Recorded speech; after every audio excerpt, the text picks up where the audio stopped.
line from that to the bottom.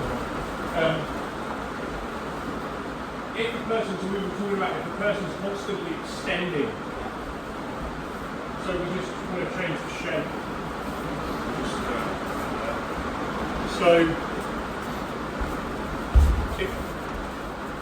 So this is all like, it's a lot to take in. Because the first thing I'm trying to get you is to bring your weight into your head. But like, if you just set it up, guys, this is constantly extending. This is when I want to change the shape. And I go, we're now going back to knee slide parts. Because now this is going to kill him to an extent. He just is lifting his hips. So, what's a little like sacred? Is that matter if he's not double butterfly? Just doing the same thing with double butterfly, just shunting your leg. Yes, well, I mean, one of the common things you see with if I end up here, it's just getting one in front. So now it's all this game. Where you're trying to get your shoulders, you're actually using your shoulders to block against his knees. Because what this is, has a tendency to do is he just wants to think, anytime I want to put my head in that well, from the bottom he wants to hip extend. Yeah. And so now it becomes, okay, now I get the knee back through the middle. Because he's hip extending. He's just taking his hips up on the bridge. Yeah, that's going to be a shame. So it's like, I want you to try and throw your weight in your head, and when you feel that, it's kind of like, okay, now I need to move into something else. So I'm going to try and change the shape. I'm going to bring a knee down the middle, and staple, and I take my head completely away from him. So instead of me being here, it's almost like I'm going back up. Because it's extended. I say for me, go back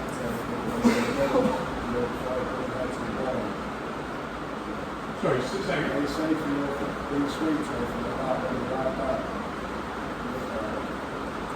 I think. Yeah, because in the middle, that's where you're speaking from. Yeah, it's always the vulnerability sitting in the mid-range, usually.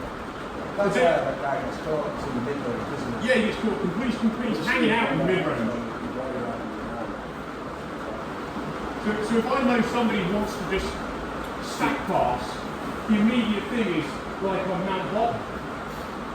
My hips go to the ceiling as much as they can, and then from that I'm going to try and turn my shoulders to pummel my legs back to the closed guard, or to the butterfly guard, or whatever it might be.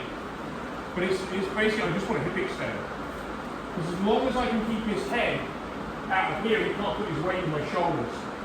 So now my shoulders can turn. That's when the big killer will be for this style of passing. Yeah.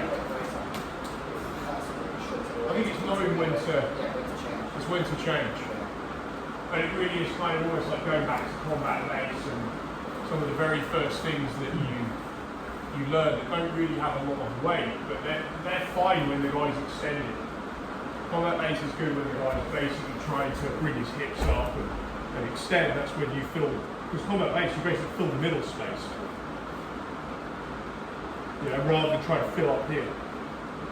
But this is always preferred, because if you can get here to begin with, he definitely isn't getting back up. Yeah. He's not going to stand up against you. Yeah, some weights better than none. Some, the head on here is better Yeah.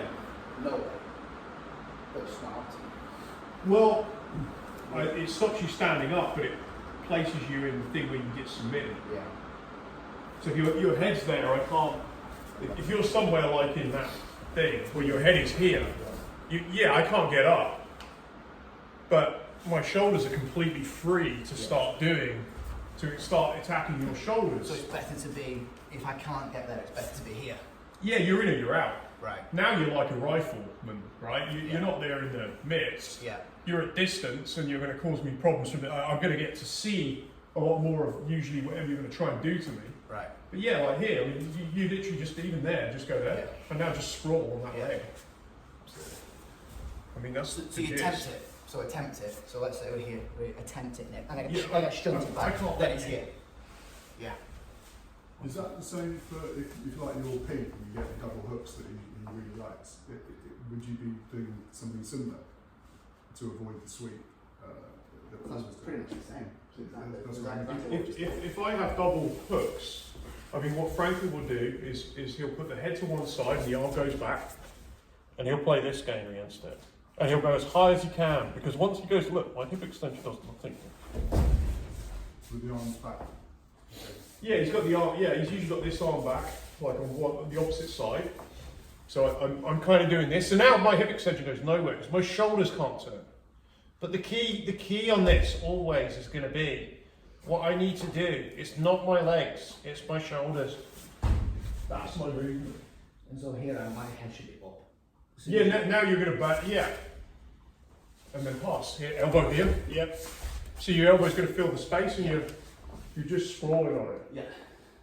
It feels like, again, this is correct, that if the gun bottom's got a hook, the last thing you want is an underhook, because you're actually creating a what's the word? A sort of fulcrum for his. Yeah.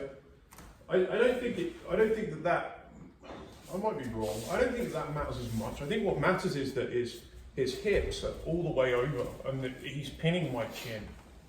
Now my hooks don't do anything. Yeah. My biggest problem is if I can't turn my chin. But if I can start to do this, I can cause all kinds of problems for Phil. And it's a moment frozen in time, because if he uses that time to pass, he gets a knee over the top of my hip line, it kills everything. So it's a very small window. But it's not, the thing about this is it's like you're staying connected, but it doesn't come from the legs. The minute you start lifting the legs up when he's doing that, the butterfly is dead. What you've got to do is turn your shoulders. And then your legs can work, and your knees can start filling, and your knees start in front of the shoulder, and start putting blocks. And then you stop your shoulders connecting to your shoulders. You can now move within that like little frame. But when your shoulders are pinned and your chin can't turn, you've got a big problem. But even there, your route out is going to be, it's like he knows what's coming, but I'm still going to have to do it. I mean, this is the game.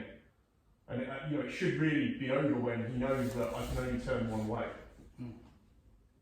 In a game of perfect information where, it's all fine, thinking logically, whatever, it should be done for me. But that's still going to be my, what else am I going to do? I can't turn against my own neck. That's the tactical thing to channel there, isn't it? Yeah, it's like Put them down with another way on. You watch pack animals, they always try and, they try and get all of their vectors, all their pack, focus on one of them that's got broken from the pack, and they try and funnel them down, ideally some kind of channel where there's no space. Because then the energy is just getting concentrated, and it's just like, okay, we now just put all our energy into that channel. That's what you're doing, you're shutting down the probabilities. But you don't want to be attached to any of it. Because if I hip extend, I can stop that. If I go early enough, I can stop him putting his weight in his head. And what he then doesn't want to be doing is keep trying to put his weight in his head, feeding me the perfect, my perfect counter to that.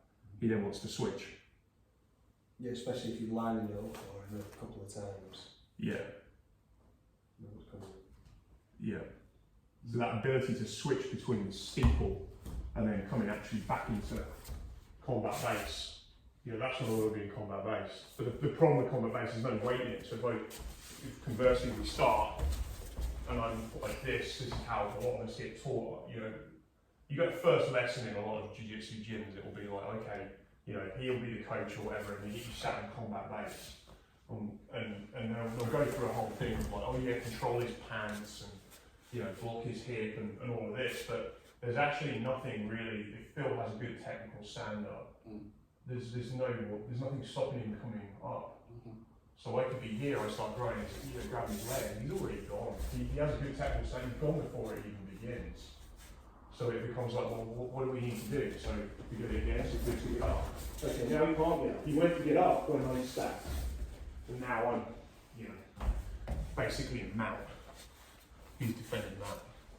So that's what it's this constant push-pull in the sense of going into them, coming back, what are they doing? And in combat base, what people are really doing is maintaining their spinal gravity. I think this word posture gets used a lot. Oh, posture, just posture. Well, if he had good posture, what does that mean? because it's relative. There's times when you want your spine aligned with gravity, but your problem when you do that, which I just did, is that he follows you up. Because what you're really doing here is aligning yourself with straight up. So I've got no downward pressure. Even when talking about combat base, they seem to focus on the stuff that's not the important stuff that makes it work. Yeah. Which it's nothing to do with it being here. It's that pressure, that torque that you're using that makes it work. And it's relative to what the guy on bottom's doing. Right. If the perfect thing for the guy on bottom to do is just to stand up. So basically get to combat base and stand up. It's making me think of when you've got someone on the wall and you get the head in the well to keep them there and stop their chin moving and shoulders moving. It's like if you don't do that, they're just going to get away, aren't they? They've got to start filling those spaces up. Yeah. Or put their head on the fence.